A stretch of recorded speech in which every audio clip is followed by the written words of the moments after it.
along the whole journey, Jamal Murray and Nikola Jokic. I appreciate you guys, accepting me coming into the team. You guys already had your two-man game going on, your very potent two-man game. And, when I came there, you guys immediately made me feel comfortable with my game. And you guys put me in a position to succeed. So I want to thank all my teammates throughout the years over there in Denver. It's been great getting to play with you guys and eventually win a championship. So I appreciate you guys. I appreciate you, Coach Malone.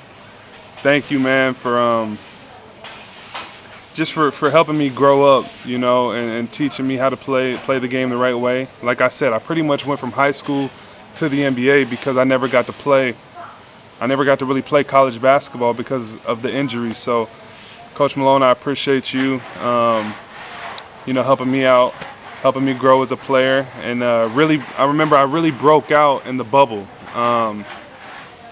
It was really my rookie year. My rookie year, I did not play, but then my second year in the NBA was really considered my rookie year because it was my first year playing. So we played for a while, and then we had that hiatus because of COVID. I don't even know if I said hiatus right, but we had that break because of COVID, and then we went out to the bubble. And I actually got a lot of playing time for the first time because a lot of guys were injured, or not injured, a lot of guys had COVID. So when I went out there, I immediately was starting. And I really broke out. I think I had 3 30-point games in a row. And Coach Malone really threw me into the fire in those playoffs, really as a rookie. So I appreciate you, Coach Malone, as well.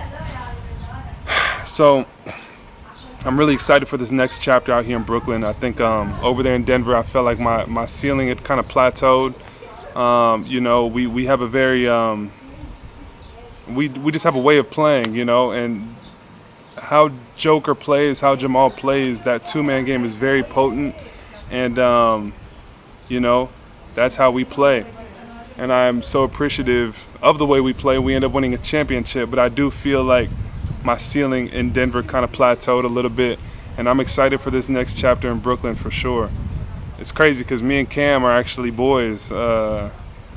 We're pretty cool. We're even having talks of swapping homes. He might stay in my crib in Denver. I might stay where he lived in Bruklin.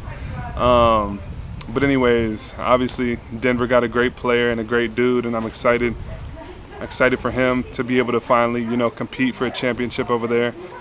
And I myself am excited to expand my game and be able to do what I do.